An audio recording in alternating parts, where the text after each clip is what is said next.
everybody. My name is Donna, also known as Donna Janelle, CEO and founder of Parenting with a Purpose.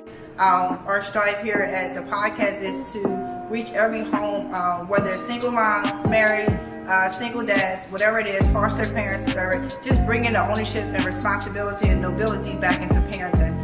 Get comfortable with uncomfortable conversations. All parents need some help and guidance, and I'm just here to be a guide.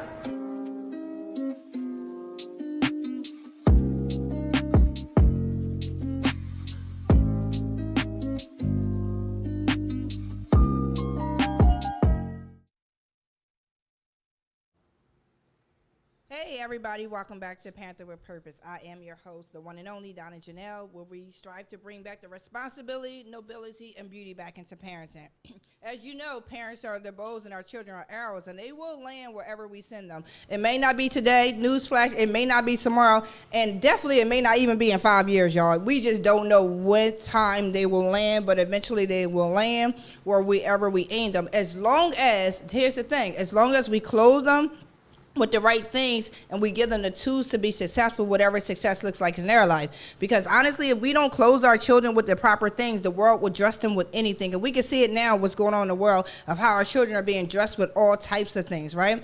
So again, you know, our job here is have engaging conversations. We talk about what they don't want to talk about, right? So this week we are still talking and focusing on dads, all things dads, right? The last couple of weeks we talked about the role of a dad, the significance of a dad, and how important it really is for dads to be in their children's life, to be active, right? Last week we talked about, listen, I'm a single mom out here, but I'm not a father. So we talked about last week about not telling mothers Happy Father's Day and all that crazy junk that's out here. We may be doing a lot of roles, but we ain't no fathers. I'm telling you, I've been doing this thing for over parenting for 25 years, y'all. 25, heck, I've been parenting for 25 years. Don't look like it, I know. But I've been doing this single parenting thing for about 15 years, and I ain't nobody father. And I know the importance of having an active father in their life. So tonight we talking again about that the rest of the month. Like, we got another week, we're going to be talking about fathers. But every guest on this month has been a father, or we have talked about the role of a father. So this week we have Drew on the show. How you doing? Hello, welcome to the show. And we're just going to get into it, y'all. We're just going to talk about the importance of a father. I'm trying to think, do I have anything for y'all this week about my kids? What my kids do? Oh, it's been quiet they've been quiet. They've been very quiet. Strange. Even the one that touched my inner gangster, y'all. She been real quiet. The only thing we working on is my daughter, you know, she's going in the Marines. She's leaving in July. So we just been working on getting her put together, you know, working out with her, food prep and things like that, and getting her mind together as she going to Marines. One, definitely, being a female, going into one of the hardest boot camps there is, right? 13 weeks boot camp. Absolutely, it's 13 weeks. Yeah, so she's setting out to leave in July 22nd. And she going during the hottest time. Yeah. On top of that, Paris Island is miserable during them months. Oh man, don't tell me that, because I'm already trying to. I mean, it's good training. She can be all right. She'll survive. Be all right? She can drink plenty of water. You see, I'm still here. Yeah. I survived it. You did Paris Island? I sure did. Yo, my God. I made it. I'm alive and well.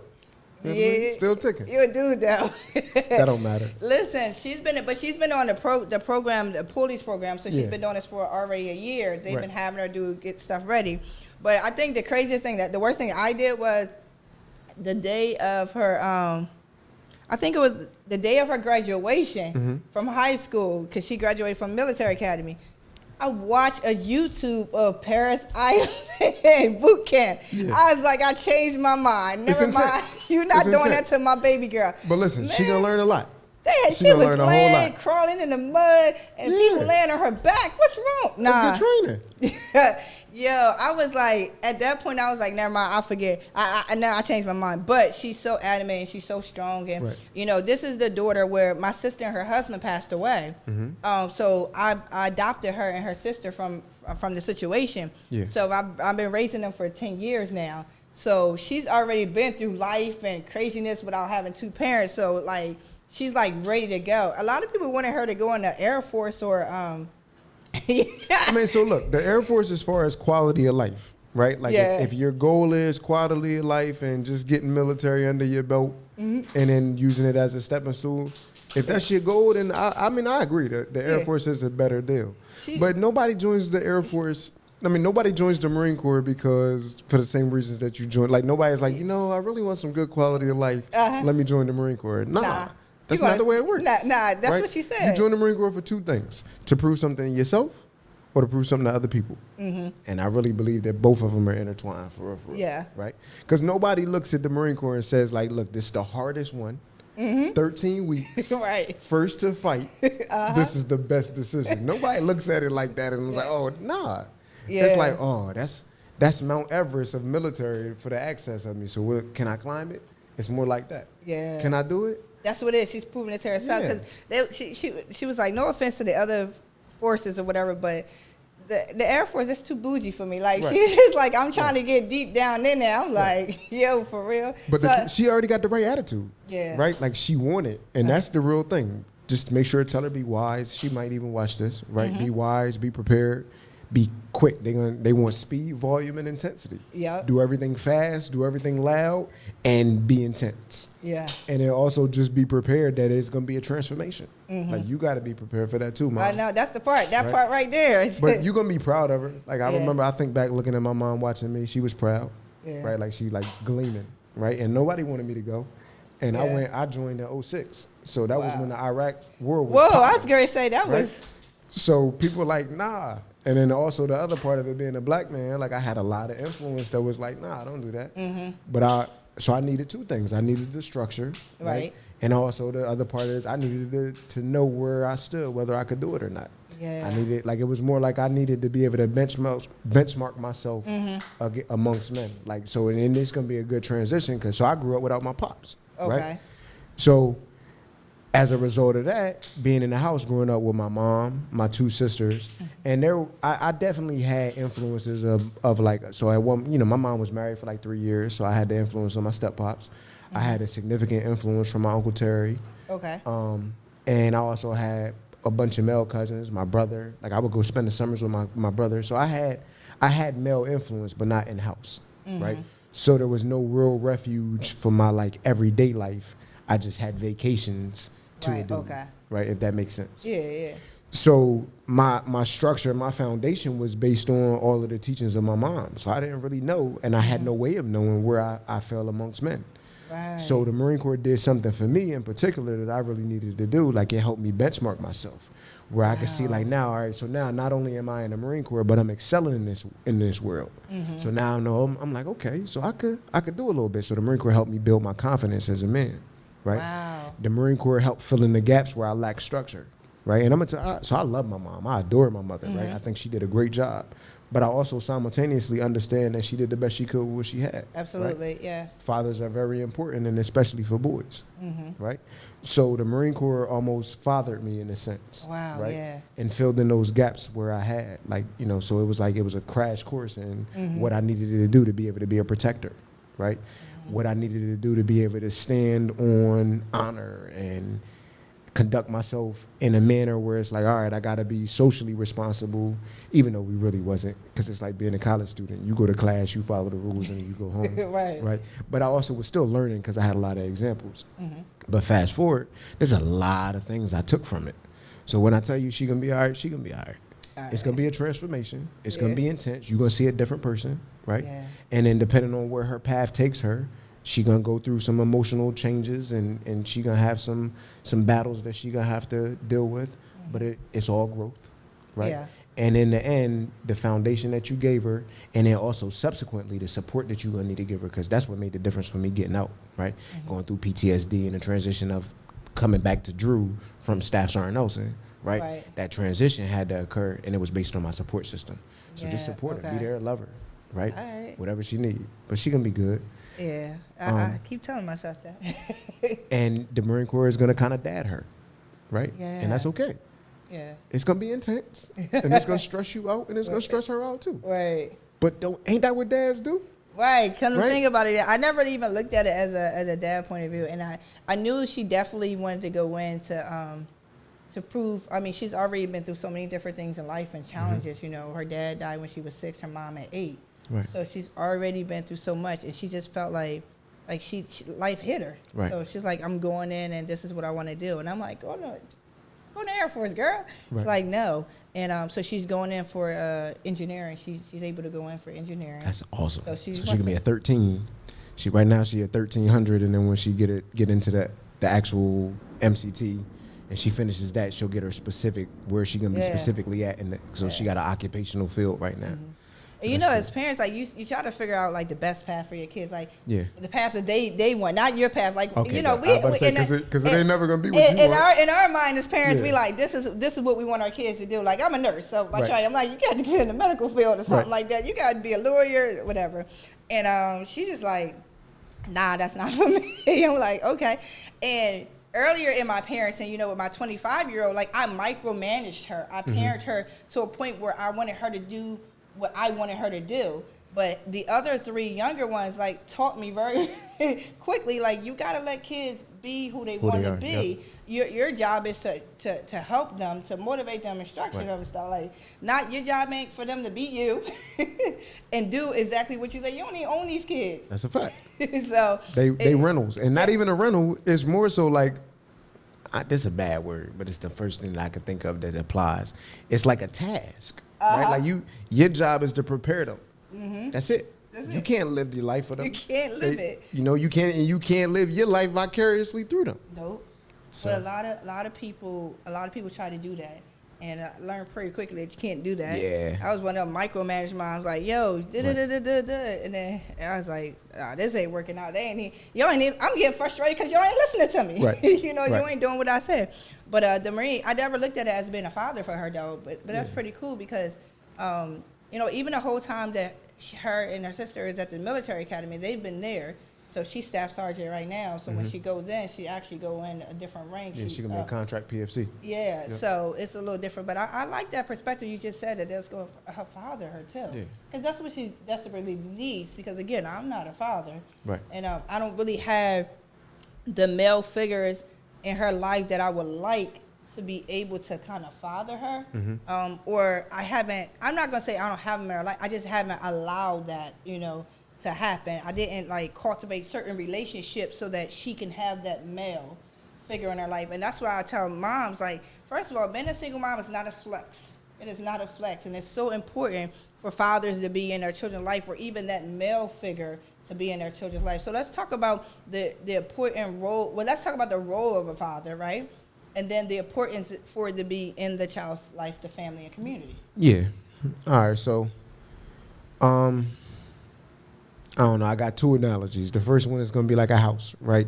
So I imagine a house, like the role of the father is the wood, right? The foundation. Okay, yeah. And the structure part of it. And then the mom brings in, when the mom come in, now you got the walls, now the house is getting character, right? But I think that the fatherly role lies within like the structure and the guidance and which comes to the next analogy where I want to talk about. So it's like when I started growing plants, I learned the value of wind to a plant. Okay. What happens is when it blows in the wind, as it's blowing, it's breaking, right? Yeah. The base of the plant, whatever it is, it's moving and it's breaking. And then it grows back more calloused and strong, right? The concept, what don't kill you make you stronger, it's applicable to people and plants. Okay. Right?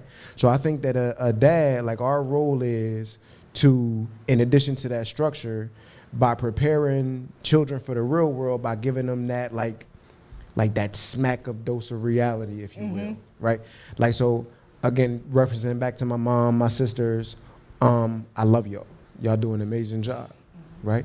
But I also understand simultaneously, like, because of how like your delivery might come more, so like, are you gonna take into account a lot more of the emotional part than I'm gonna take into account.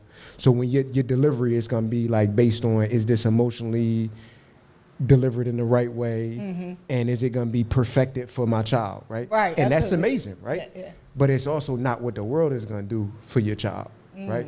So the dad is gonna come with a perspective where there's gonna be a smack of reality. Right? And I'm not necessarily going to emotionally form it to be fit for you, but instead I'm going to give it to where it's going to make you fit for the world. Wow. Right? So I think that in the role of parenting, you can consider a dad like the wind, right? Like, I'm going to put that pressure on you, right? Because Yeah. that's my job. And from that pressure, which the Marine Corps is going to do from her, that child going to learn confidence, right? They're going to learn discipline. They're going to be structured.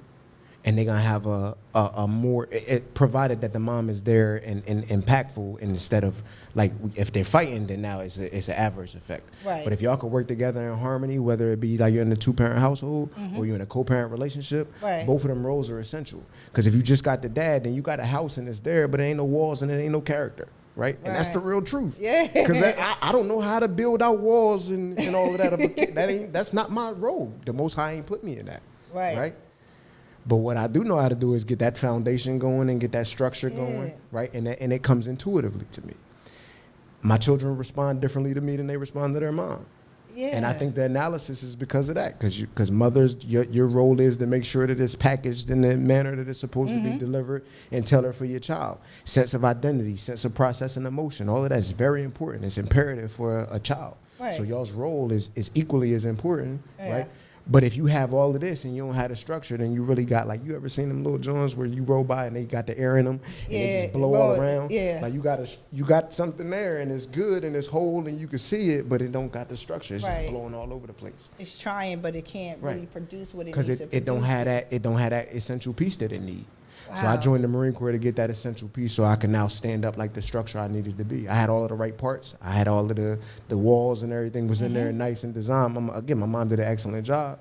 But what she couldn't do was she couldn't apply that life pressure to me, right? And she couldn't separate her love the way she loved from me in a manner that I needed it, so that way I could receive stuff in the manner that I needed to survive in the world, right? Yeah. And she just couldn't do it. Like and It that's ain't okay, like, yeah, right? Because like- everybody play their own essential Right. role.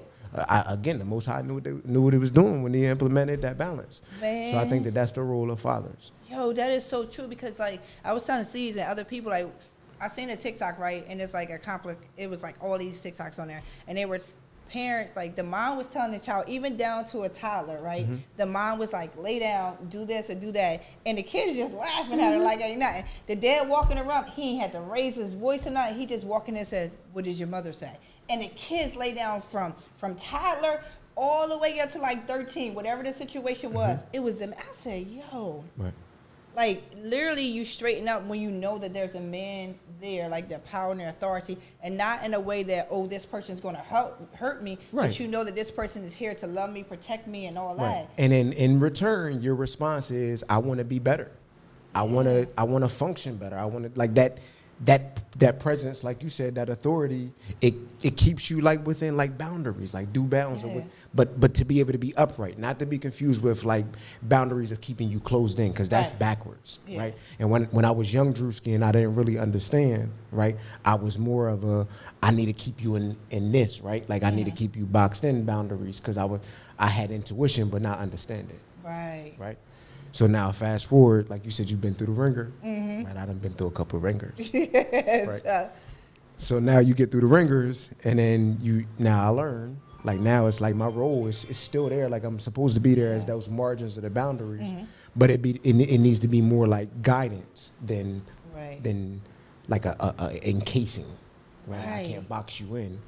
I just gotta guide you. Guide you. Yeah. I think that is so important, because when even when you talk to like fathers, or even like you have that father, right? That's that super disciplinary, but more of a military structure where there is no attachment. There's no, like, even the emotional piece is like not even there.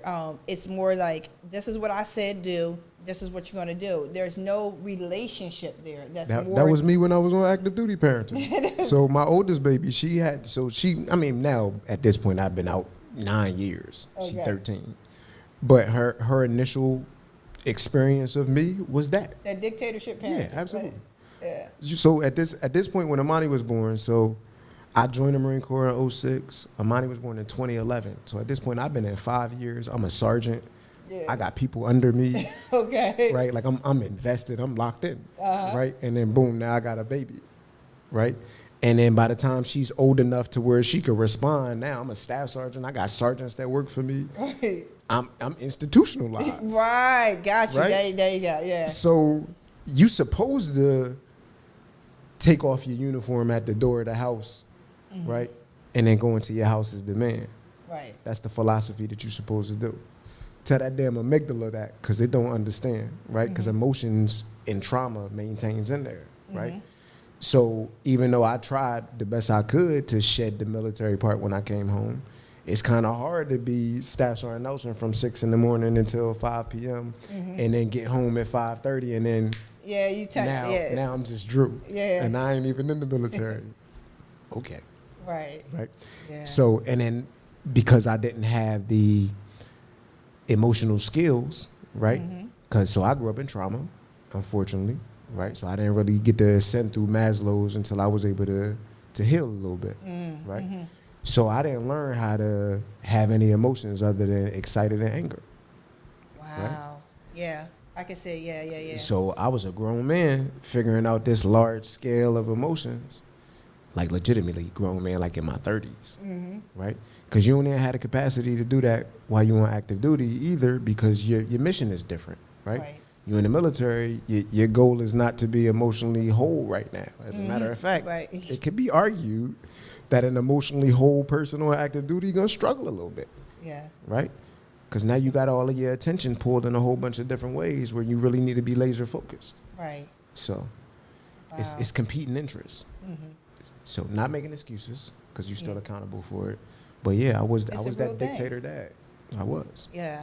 And I think sometimes what we see is like a lot of times is one, either their father was a dictator dad. Like you say, if a person didn't go into the military, but honestly in this world, it seems like you in the military, you fighting a war out here. Like a lot of our brothers are out here fighting a war. And the same way you just said that in the military, right, you Staff Sergeant Nelson, and you had to come home and try to take that hat off. I feel like a lot of men, from what I've seen and growing up in the city of Chester, like they out fighting the war outside and then try to come home and try to take that off. So that the way you just broke that down just gave me a little bit more understanding, a different perspective of why a lot of men aren't emotionally involved in their children or relationally, more of a dictatorship, because it's like I done fought the world and it's hard for me to put, especially if I didn't know this and didn't see this before. So let me add a little bit more clarity to that too, because now that you said that, that reminded me of a conversation I had with their mother. So fast forward, in addition to me learning this range of emotions, now I got to go backtrack, and I'm like, damn, bro, you fucked that up. Oh, I'm sorry.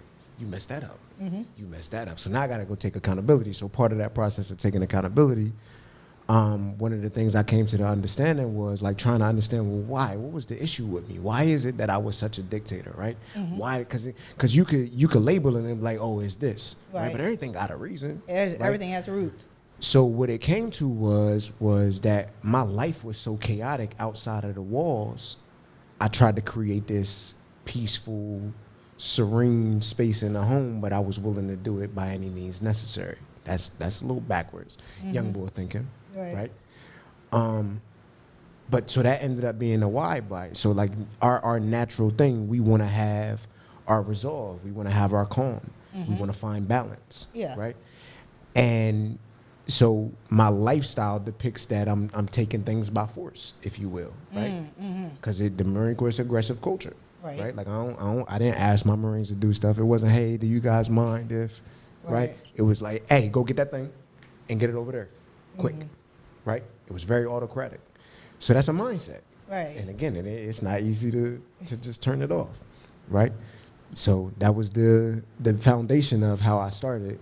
But then, like you said, you learn real quick that this don't work, right? Because our kids are humans. Absolutely. Right? So now you got to realize that, like, you got to figure out, all right, how can I create this space that I need for balance, because this world is chaotic, and I do need to understand that there's two different worlds, right? So what can I do as a father? What can I do as a man to get that space where it's like, all right, I can get into the mental space of being a parent, and I can check it, but I also got to be aware of it to happen in order to do it. So I think what would have helped is, or what could help in general, that's why spouses are important too, right? Like you got to have a solid spouse that can know you and see you and say like, hey, listen, like you're not communicating well, or you're not progressing in this area where you should, like this where you lacking at, like call you on it, be that mirror. Wow, So now I can understand it's a problem, because if you don't have somebody that can explain it to you or show you like this problem is happening, then it's real easy to think that, oh, it ain't a problem, because if you results based, because what's wrong with it, right? Yeah. It's working, it's doing it. So the way to get out of that, I think, is two things, right? So one, we just need to be made aware of it. Mm-hmm. And then two, like what I learned is like take your time out, take that time before you go in to go somewhere to decompress, and then refocus on what your goal is. So if your goal is create a peaceful, safe space, then put that in the front of your mind. Pray for that before you walk in the house. Absolutely. Yeah, so that's what your focus is. But I ain't understand all of that before. Right. But again, why dads are important, because now I could walk this path, and then now I could communicate that to my children as well. Absolutely. Yeah. So. I think that is so true. I had a gentleman on here, like I think last year or whatever, and he was talking about really decompressing before you go in the house. Mm-hmm. You know how important it is, because again you have so much weight on you, right? Yeah. And you want to be able to parent effectively. Like we don't, I don't believe in parenting, mother and father, just titles. These are lifestyles. This is what we live, right? Right. So how do we do it effectively? Because a lot of times what we see now is that because we didn't heal our wounds, we're now bleeding over our children, right? So now we're having to go back to heal ourselves, so then therefore we don't have it transfer to our children, and it becomes transgenerational now, right. Versus just, not doing it just because my mama did it, my daddy did it, my sister did it, my aunt did it, and we don't even know why they all did it. They don't know why they did it, and not just accepting. I think the world that we live in now with our children, though, they're not accepting stuff like we did back in the day. Right, they question everything because they have more information available to them. Yeah. Right. We grew up in silos almost. Like all of our environments was controlled all the way down to TV, right? Like if you remember in the 90s or early 90s when Congress passed a law to where they no longer regulated what could be put in music and all of that. Right. That's when it changed. Yeah. And that's the same time as the internet boom and start popping. So there was a shift. But you remember the early 90s and before. Yeah, the we grew up in silos. The sitcoms that was on, they were so clean. It sure was. It was like everybody, the Huxtables and stuff like that. A lot, even growing up, they were just solid families that you could kind of look up to, even though you knew this wasn't your family, but this is what you could hope your family could be. So what do I need to do to produce this type of family? Then the shift came, and it's like free fall. Listen, you can live how you want to live. I live how I want. It's my business. Right. And that's what kind of literally changed the trajectory of parenting, really, too. Absolutely. And then I was talking to my friend. He was talking about today because we were talking about discipline, right? Mm-hmm. And I was telling him what we're talking about, the show tonight, and we were talking about because what happened was somebody stole packages off his apartment on the step. Like, kids, they go around, not even just kids though, adults though, they stealing packages. And he was just basically saying that the kids need to get butt kicking, and it's these parents. And I was like, listen, we had a conversation like this on Bible study last night about parenting, because I believe that if we don't give our parents the tools to be able to parent properly, we're doing a disservice to our community. For sure. Because the first thing that happens to our kids is the parents' fault, right? Right. Which, we're raising our kids. Like, we should, but at the same time, if the parents grew up, you don't know better. If you haven't seen better, you won't do better. If you don't know better, you can't do better, right? So if we don't get into, I was like, the parents, those kids is definitely a result of the parenting, but the parenting is probably a result of their parenting and their parenting. So I understand that we got to get on our parents, but can we help the parents? Can we show the parents how to actually parent properly? Because if you don't know, you don't know. You think it's normal for you to be smacking your son in the back of the head. That was me. Cursing your son out. That was me. Spankings was very normal to me. Yeah. Right? Like this was a decision I made where I'm like, all right, let me get out of this spanking thing. Mm-hmm. My last time I got it, the last time my mother put her hands on me, right, I was 15.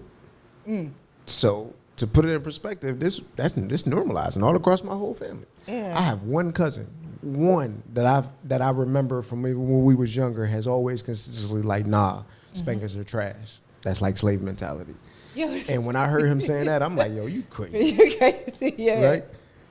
Nah, he's not crazy. No, nah. He's not crazy at all. Because how you going to teach your child not to be violent by using violence? By using violence. And you know what? When I started doing like parenting, and I didn't. It's a two things to this situation I think about now that I've been in there for a minute. When I first started parenting, I never wanted to be like my parents because I was mishandled. I was fumbled. So with abuse and things like that. So the way that I looked at it is that I wasn't going to hurt my children, and I felt like physical was going to hurt them. So I figured out a way to parent where I didn't have to physically discipline them, like punishment and things like that. And that worked. It really did. Until these last three right here. The first one it worked for, and the other ones it worked for until they became teenagers. See, that's the thing. So then I start saying, well, there's such a thin line between what you should do and what you shouldn't do, because I felt like I did so much for them, and their discipline was me, maybe taking something away. And I felt like when it was like 14 and 15, I'm like, man, I should have whooped your tail, man, because I feel like this stuff is coming back to me. But actually, I'm still thinking about it, because now that the one, she's 18, I didn't have to beat her. I didn't do any of those things, but she turned out to be a well-rounded child. But she used to say to me, though, won't you just beat me? I was like, what? Because her mom and her dad, my sister, this is what we grew up as, right? So when my sister was alive, her discipline was spanking her kids. Mm-hmm. So when I got her at 8, she did something wrong. She immediately thought I was supposed to whoop her. I was like, no, we don't do that around here. We don't do that. But it took a long time for her to even get that out of her mindset or whatever. So sometimes we think that, so I was telling him, I was like, there's a line between abuse and discipline. And I think the problem is because a lot of parents are emotionally unstable, that it goes over to the abuse side, and then you're very quick, and then you're left held in the bag, like, well, now I'm in jail because I done hurt my kid, this, that, and the other, and the state taken away, but it's because you crossed that line. So I was telling them, I was like, so one of the things that I tell parents when I coach parents is like, don't do it while you're angry, while you're upset. Don't even have the conversation while you're upset and angry, because when you're angry, stuff come out, say stuff, you be calling people. I was so angry with my kids one day. Again, this is where I realized I don't own my kids.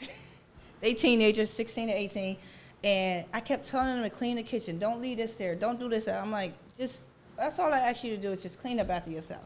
They didn't clean up after themselves, and I came to the house. I was driving 4 hours from school one day, and I was just so emotionally wrapped myself that when I came in and I saw them didn't do what I said, I was so upset. I started screaming and yelling at them, throwing pots and pans on the floor. Like, I had an adult temper tantrum at 43 years old. It was so much in me. But what I did was I caught myself, because I start feeling like my mom. I start feeling like seeing things that I saw before. So because words have power, so instead of telling my son, you lazy, I was like, you got lazy tendencies, and I don't like these lazy tendencies. Like, instead of telling him something that he's not, like, you're not lazy, you just choose the wrong path right now. You're making the wrong choice. So you have lazy tendencies. And I went upstairs in my room, and I cried out to God, because I never wanted to be that angry parent and everything. So I went upstairs, I cried to God, and I came back down, and I apologized to my kids. My kids told me, there's no need for apology. You was upset. You had the right to be upset. And I said, I did have the right to be upset. However, how I displayed that anger was wrong. That's because right. It was your actions that you were apologizing for, not your emotion. Yeah, I was like, because if that's teaching you guys that you could behave that way. Right. That's not appropriate. That's not acceptable. So we have to be able to control our emotions, be able to get our point across without showing that type of anger. So although you guys forgave me for whatever you forgive me for, but I'm apologizing to you as a mom that was out of order. Right. And a lot of parents, we don't take that responsibility. I said what I said. I did what I did. Right. That's horrible. and you better listen. So I think as a father in the house, like, that whole structure would be different. And I'm not shortchanging single parenting, again, because, listen, I've been doing it. Listen, y'all, my kids are doing well. However, I do understand the importance of the authority in the house. Because if I got to tell my kids something 5 times, and then you come in there and tell them 1 time, like, I'd rather you come to them 1 time, but then let me stick to the emotional portion of it, how to do certain things, like you said, put these walls up, dress these curtains and stuff, and you handle the tough stuff. Making it a house. Yeah. Right? Well-rounded it. Yeah. Right? I think that is so important. And we just, in the community, we see a lot of children, quote unquote, acting out of order. Mm-hmm. And we wonder why they're acting out of order. And the first thing they always say is, what does a household look like? Right, because they want to find out if the father is present. That's the trick way. Yeah. So what do we do? What do we say? Like, how do we get men to understand their importance, despite of however their relationship is with the mother? Right. Because I hear when I coach men, and I tell them, listen, use the course. The women use court system against you, use them against them. Because a lot of guys who I talk to say, well, she won't let me do this, or she won't let me do that. I always say that. Go Right. to the court. Because Yeah. no judge will deny you access to your child, which means that no woman can. Exactly. Right. So, but a lot of men don't do that. I don't know So why. I it's messaging, right? So in the same way that the messaging is what was used against us to break us apart as families, right? Because that's what it came down to, was messaging, right? Right. This concept of an independent black woman, right? That was created, and it wasn't internal. We didn't create that. We was Right. taught that. Right, absolutely. And the messaging there where it's like, all right, I don't need a man and I don't need my father, right? Because of the absence. Now this came as a result of the absence, right? But just in the same manner that messaging taught a generation of people that they didn't matter in their role, we got to reverse the messaging.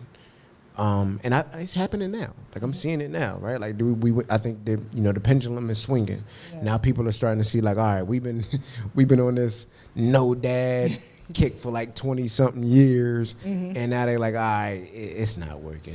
It's not working. So let's I think it's the messaging. We gotta how we communicate. So like you're doing right now, like when we talking about the importance of dads, right? We need to have that conversation on larger scales. It's part of that. As a matter of fact, this Saturday it's happening at Harris. Dr. O. Oh yeah. You know what I'm talking about, Dr. O? So he approached me. I just met Dr. O through a brother, Tom Outlaw. And they approached me about doing a parenting workshop, and the concept is amazing, right? So it's just a group of fathers who are active and involved, looking to create basically like a support group and a network of passing on information and then growing it by inviting people. Wow. You know? So I think that a lot of men, especially black men, don't have the social spaces like women have to where y'all can communicate and ask questions and learn about asking the details, right? Like I'm sure if you had your mom and your aunties around, you've been in that social setting, having them conversations and them communications from way back as a young age. Right. And I can assure you that them social settings don't happen with dudes. And the very few times that they do happen, and when I mean very few times that they do happen, it's focused on very useless stuff, to put it simple. Right. Like nothing, like there's not an exchange of valuable information.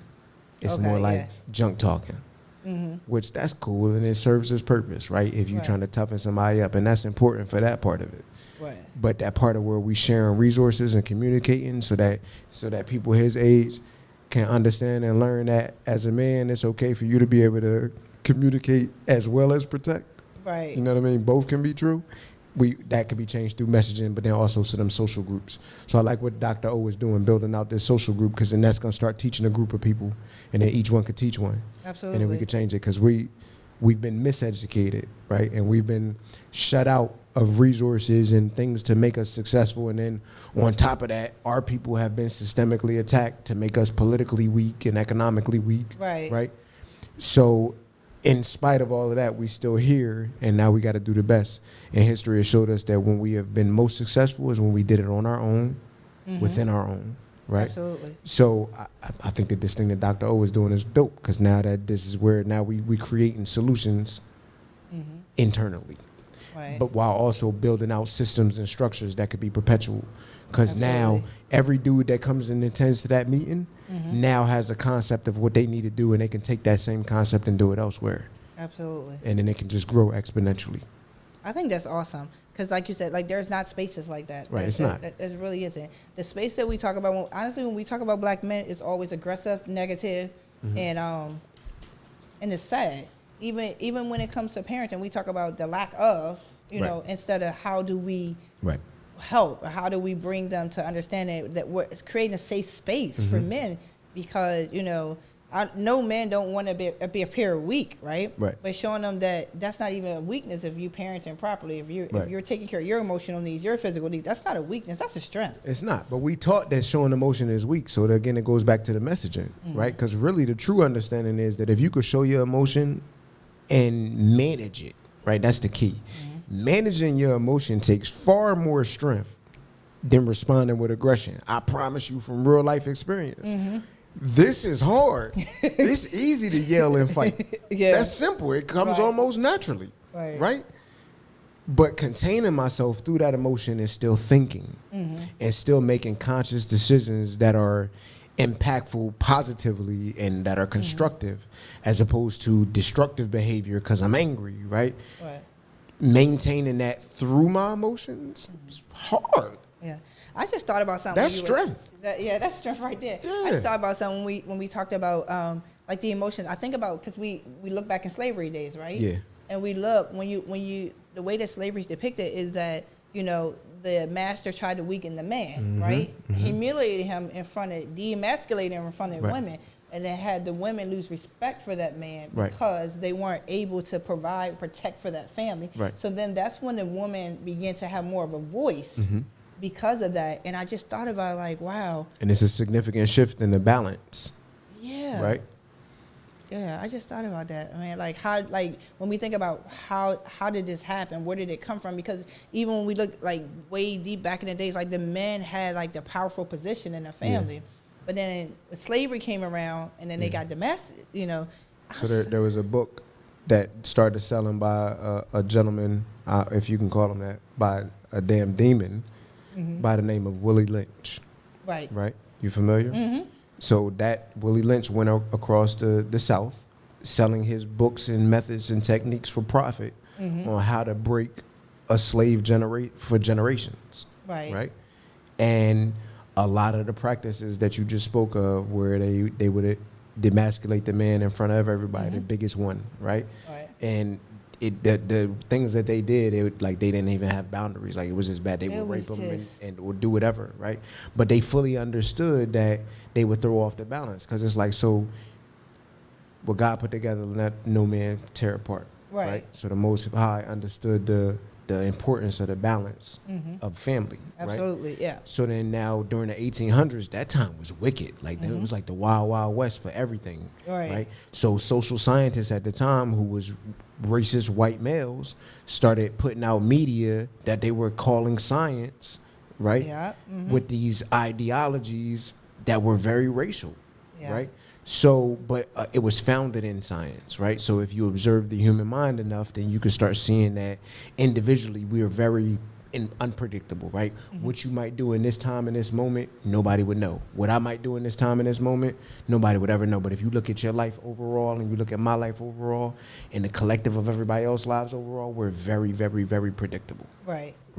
We're only unpredictable individually in the moment. But overall, as a masses, we're very predictable. And because we're very predictable, they studied it and they understood on how to hack our brains. And more specifically, how to throw off that balance that God created.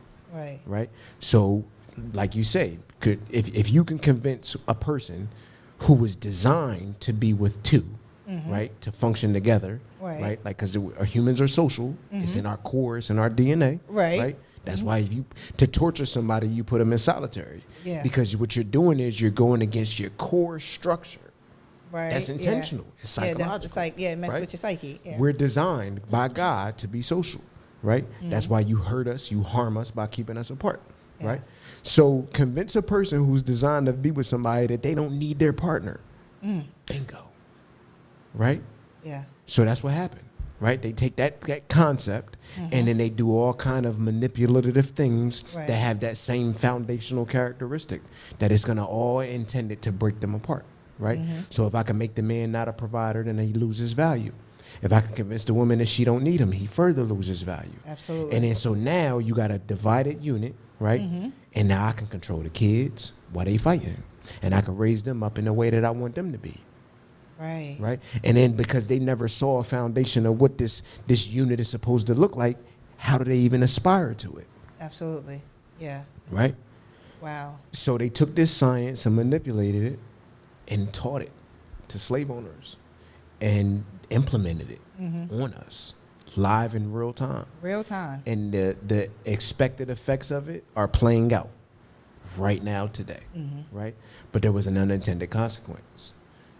I believe our people were so influential across the globe, right? Because of our influence on how we are in the United States, it has spilled over into the society that they didn't intend it.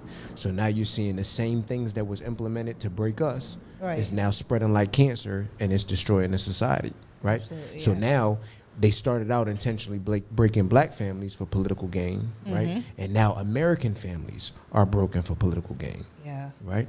absolutely. That's And good. economic gain. Yeah, that's interesting. You said that how it's playing across the globe, because I've been watching.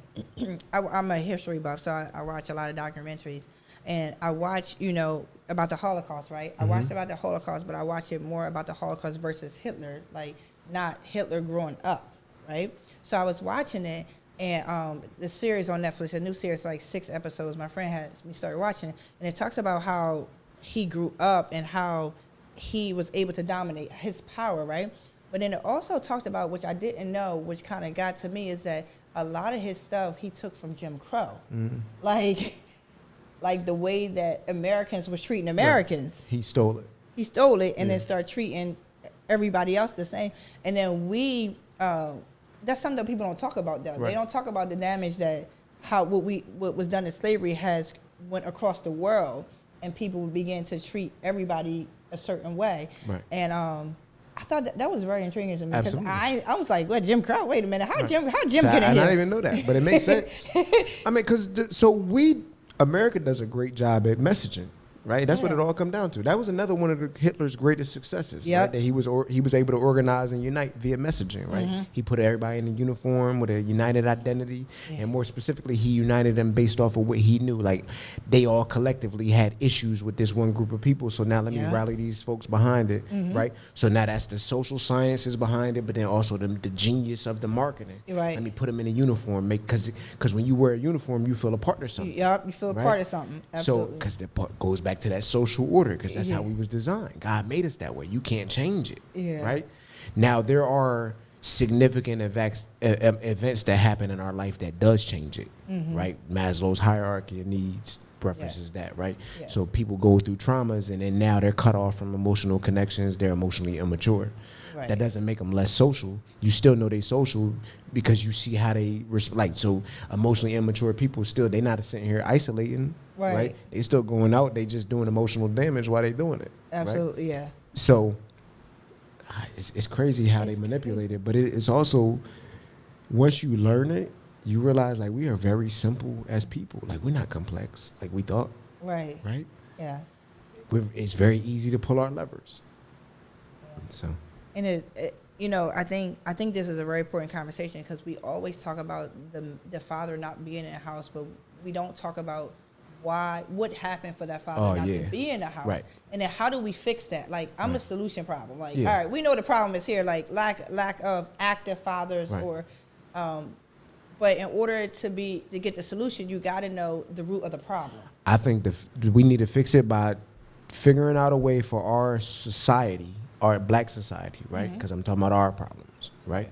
We need to mirror the social structure of the 1960s back, Okay. right?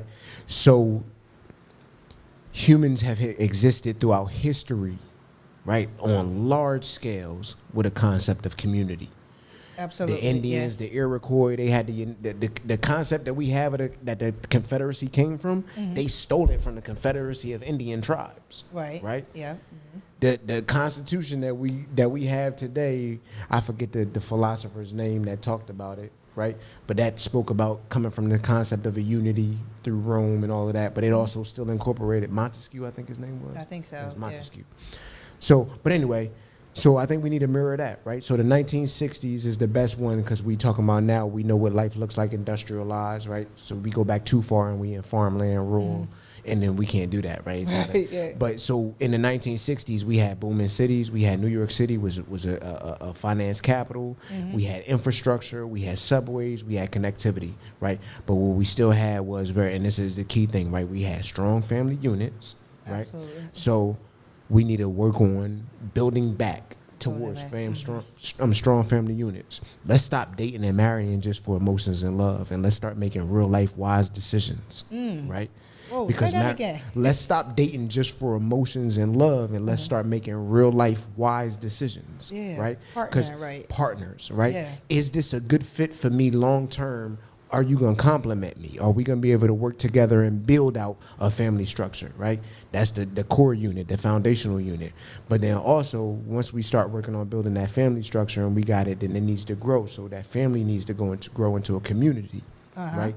And in an organized community, we got to unite just like every other community does behind some kind of common goal. Maybe it might be because I'm a Chinese individual, or maybe I'm a Korean individual and I'm living in Koreatown, or maybe I'm a Latina individual and I'm living in the area where everybody is Spanish speaking, or maybe I'm an East Indian individual, right? They all live amongst themselves because they share a common goal, right? They have clearly defined boundaries because they understand power brokering. Right? You got to have your own clear defined boundaries with people with a common goal. That's a foundation for organization. And it's an extenuance of a family structure. Yeah, right. When we had that in the 1960s, that's how you see a king stand there interlocked, right? Arm to arm with a bunch of men in black suits moving on one accord, thinking together. The Bible say when two or more are gathered, I'm in the presence. Absolutely, right? yeah. That's how you get a Malcolm X, where he can have a bunch of men in the community lined up, moving on one accord. And now you doing things like getting brothers out of prison during the Jim Crow era, right? Pissing off the chief of police because he mad that one man got all that power. Absolutely, How do we achieve that? Building a strong family structure, and then building that extension of that family structure back into the community structure. Because it was our unity that was our strength and is our strength. It is, right? yeah. And that's the way that we've survived since the beginning of time, right? The hunter-gatherers began to make significant progress when they came together as opposed to being scattered, Yeah. right? Absolutely, They came together, they started creating communities to live and survive, to be able to fight off the wildlife, to be able to tend to the young, and then now these villages started growing. And that was so the game changer was fire, right? But in addition to experiencing and understanding fire, fast forward, realizing the power of your community and building together. Let's stop being scattered in these caves, onesies and twosies, and let's collectively unite together and build this up, because we stronger together. And that's gonna always be true, because that's coded in our DNA. Yeah. Right? Ain't nothing more powerful than a group of people thinking together. There's nothing more powerful than that. Yeah. That thing right there, that is basically the blueprint right there. That is like really, because I think about like what's done when we're unified. Like, you know, even when we think about the whole Black Lives Matter, like whatever was going on with that, but they were unified, right? Right. And we were able to get something done as superficial as it was, but I think that was only as a result of because we just had the wrong goals on paper. Yeah. Right. We just wanted change instead of what change. What change? Right? Yeah. Because change brought. Yeah. And we got exactly what we asked for. Yeah. Right. I haven't seen what is it, the Confederate, I ain't seen the Confederate statue since. Yeah, I know. But the reality is, I ain't give a damn about them Confederate statues. Change that operational statute that's affecting my real life. Yeah, change. Right, change do that one. Change the system. Pass an anti-hate law act that's gonna protect people like me. Right. We got an Asian hate bill. Respect. Right. We got we don't got a bill, but European hate bills are already written in. Yeah. Right, LGBT got protections. Yeah. Right, where the African American, where the black protections at? Right, so I mean, knocking down them Confederate statues was cool. Yeah, right, and it's a testament of what we could do when we work together. But let's be strategic too. Yeah. Yeah, right? Not just say I want to change. What kind of change? You got to, you know, I'm a strong believer. Write the vision, make it plain, so those who read it can run with it, right? So if I'm not writing and if I'm not making plain of what I want, if it's not focused, who's gonna read it and how can you run? Because now you're running like a renegade. You don't kind of know. You just like I want to change. Right. So, but that's just so proven that when we stick together, how things can change. And if I like what you said about the concept of the way to get this where we need it to be is back up and build the family structure, rebuild the family, build back better. That's build back better right Build there. back better, yeah. The family structure. And we do that. Once we got a community, then we can start creating businesses that meets our community needs, Yeah. right? So now that's enterprising. That's keeping the dollar in the black community, and that are defined boundaries, right? The blueprint already there. We just don't know it because we won't be reading. Right. And we miseducated, right? Because this stuff I'm telling you right now, I promise you, I ain't learned this at the high. I ain't learned this at the high either. Listen, when I went to college and I started taking African American history, I was Right. like, wait a minute, Like, what? They did what? How? I didn't even know. For real? You know what the sad truth is? I was 13, 14 before I actually connected that Black history dates back to the beginning of time. And even then, I didn't fully understand it. I didn't fully understand it with tangible facts that I could spit at you to make sense, right? I didn't get that until I was 30, right? But just the basic connection that our Black history didn't start in slavery. In slavery, yeah. Right? That didn't come in. I was a teenager, right? The epitome of miseducation is crazy. The craziest thing, I remember even going to school, and it wasn't until I was in Pulaski middle school, Roots came out. I'm dating myself from 44. Right. Roots came out. That's when I actually knew anything about Black history. Right. But it was through Roots. Right. It wasn't through everything else that happened before Roots. It was literally through Roots. And then what they tried to convince us is that, there was two ways that they were trying to teach us Roots. One was that the white people, European white people, came and stole us from the land, right? And then the other part was that we sold our own people, you know. So it was kind of like you mad at white people, but you mad at ourselves too. Like it was like so much miseducation and reward that it wasn't. I'm telling you, when I was in my 40s in college, and I'm like reading African American history, and I'm like, whoa! Now I'm teaching my kids this, and they're like, well, I need to take African American studies because everything I learned in school doesn't seem like it was right. But it was intentional. It was. Imagine if I understood the Mali Empire when I was a young boy. If I knew anything about Mansa Musa, right? My dreams could have been so different. Right?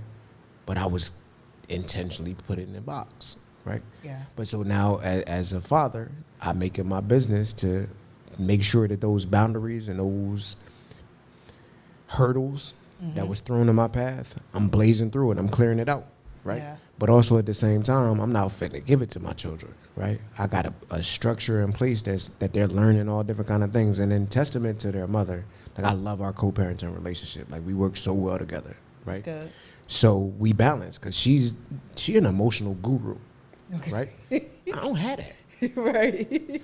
So now that we could communicate a lot better, like she's able to check me on that, offer sound advice on how my approach could be when I'm interacting with them and different things, right? And then the same is true, like it's a real reciprocity.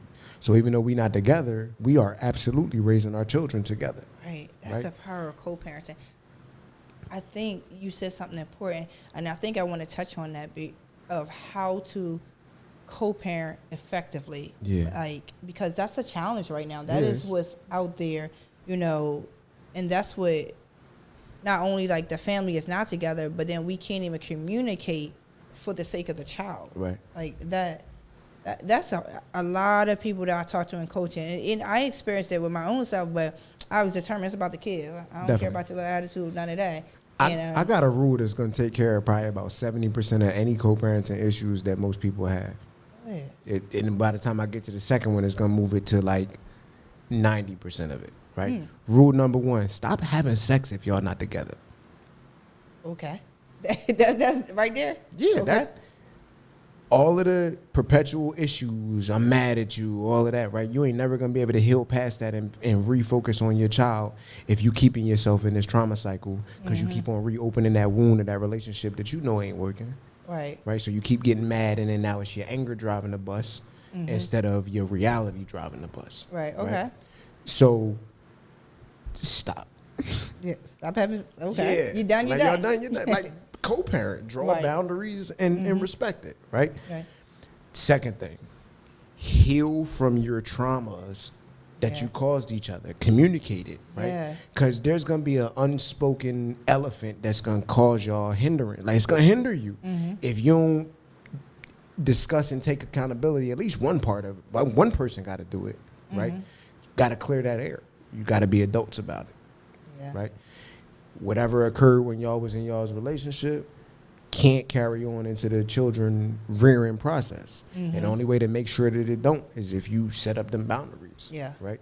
Otherwise, you're going to keep on keeping yourself in that cycle where Yeah. now the focus is going to be y'all's relationship and the parenting is going to be the back seat. Because you can't tell yourself to separate from yourself emotionally when you triggered. You can't. It don't Yeah. work. That's not the way the amygdala works. Yeah, you trigger. You trigger. Yeah, you in the amygdala override. Like it's running the bus now until you can come down. And I feel like a lot of people are living in a cycle like that with them relationships Absolutely. because you going on this ebb and flow. When y'all cool, everything good, and then y'all beefing, and then now your parenting drops, and then you're doing this thing. You can be Right. a lot more consistent if you control yourself first. So stop humping. Simple. Stop doing it. Yeah. And then address your traumas. Address it. Right? That Like, part stop right trying there. to act like it didn't happen because you can't. It happened for real. Yeah. It happens. So if y'all don't address it and be accountable, and you don't got to ever agree on it, I'm not saying that. I'm not saying agree on it. I'm not saying become perfected. I'm not saying forget about it. I'm saying address it. Right. Because once you address it, the sting lessens, right? So now, if something goes wrong, I could think clear-headed instead of thinking from the lens of my anger and my trauma, Right. right? Yeah. So I feel like that'll take care of the vast majority of the Yeah. stuff we have. Because then from there, now that you got clear lines of communication, oh, Lil Drewski has such and such going on. Now you can give your opinion without it gonna be some backlash because it's an emotional trigger. She can give her opinion without being some backlash and an emotional trigger. And then now that all of the information is on the page, y'all gathered together, focused on the same concept. Right. Now y'all can make real life collective decisions that's gonna affect your children the proper way, Right. Yeah. instead of it just happening in between while y'all battling. Yeah, The best way you know how, from a individual perspective, because we not designed like that. We're not designed like that. We're designed for community. Right. Yeah. Right. So Yo, we need that's both. Powerful. Yeah. The decisions of the child need to come from a collective of the mother and the father. If the mother making all of the decisions, it's going to be a problem. If the father making all of the decisions, it's going to be a problem. Neither one of us individually can attain what we needed to attain. Right. But when we work together, we make a whole child, right? Frederick Douglass said, it's far better to build strong children than to repair broken men. And that's like the philosophy of how I take my approach in raising my children. Yo, that's good. My bishop said something like we were on Bible study. We were talking about that, and that's pretty much what he quoted too. Like, it really is. I mean, trying to repair a broken man, like you guys get through so many layers. Even broken women, like try to repair a broken adult in general. Right. It's just- So I think that Douglas was referring to humanity. Yeah, because Yeah. you know, and I tell people like, even though, all right, we're not responsible how we were raised, right? I can't control how I was raised. I was a kid, right? Right. But I have control of how I raised myself again, how I trained myself, how I built myself to be better than what I feel was me being fumbled, right? Like I can't, you know, have the excuse of this is all I know, this is where I came from, if I'm not even trying to pursue better. Right. You know, so I think I'm loving this whole concept because now I have a different perspective about really what it takes to build the family, build the community, and repair these homes. It's really bringing back the structure of family. Right. And even if you're not in the same household, we're still family. Right. We're co-parenting. We're in there for our child, so it's still family. And family, it extends beyond just the household. Right. It goes. has to. Yeah. Right. Wow.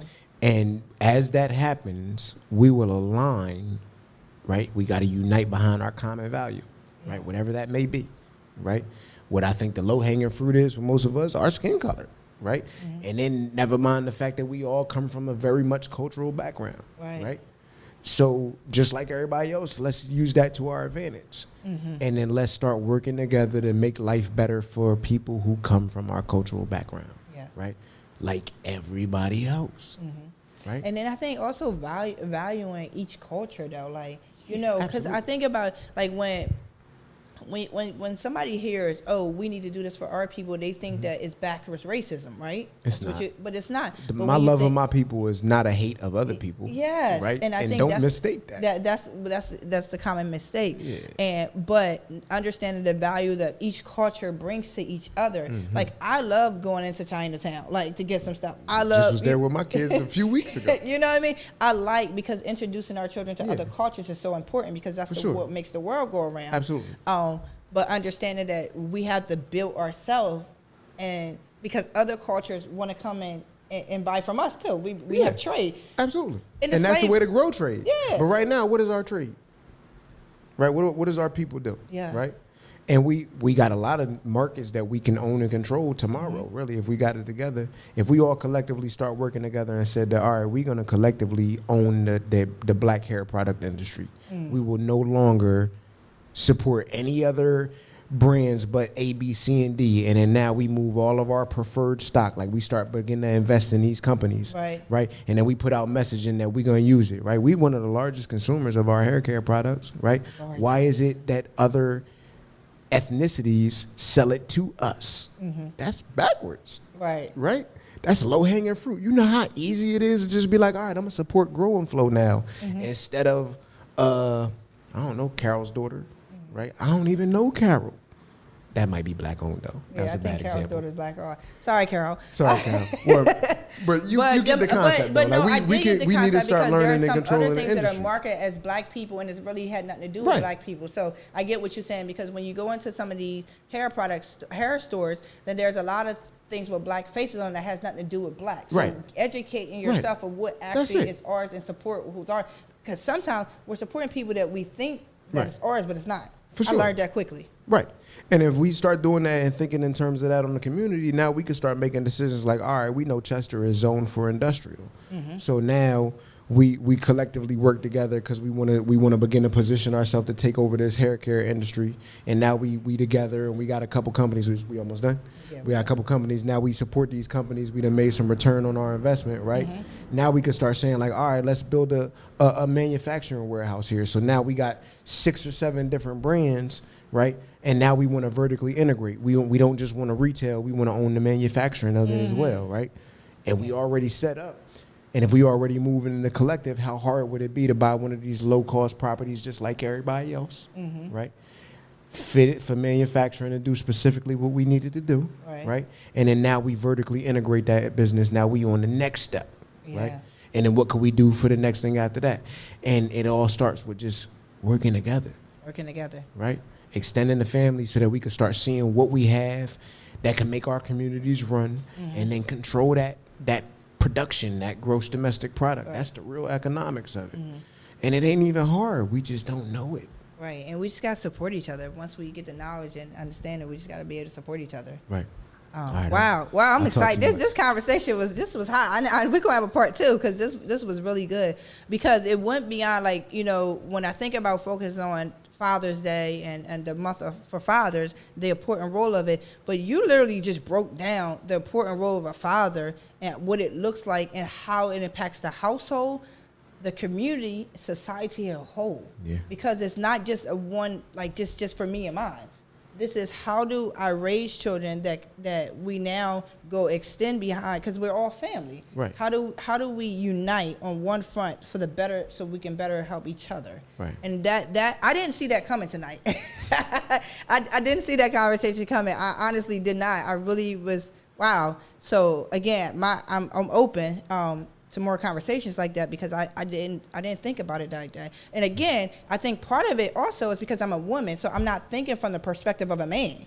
You know, and your perspective of a man is to provide, protect, and to make things happen, like the structural things. So what you were talking tonight was structural. And then as a woman, our job is to, you know, to dress it up, to make it together. But the foundation the foundation which you brought tonight was just amazing. So I thank you so much, because I think that I know it opened my eyes, and I know it opened other people's eyes, and just giving a different perspective of the role of a father, that is just not no minute role, minuscule role. It's such a powerful and authoritative role. Wow. So I'm open. So thank you so much for coming to the show. It's been a great conversation. Yeah, and we're definitely going to have part 2. Thank you for helping me I'm trying to release my daughter to the Marines. Absolutely. And be okay with that. Thank you guys for joining Parenting with a Purpose. I am your host, Donna Janelle. Our guest here was Andrew Nelson. And I know you guys got a lot out of this because I got it out. So make sure you comment, share it with people, and just keep following Parenting with a Purpose. We're up to some good things. All right. Thanks for joining in. Appreciate it.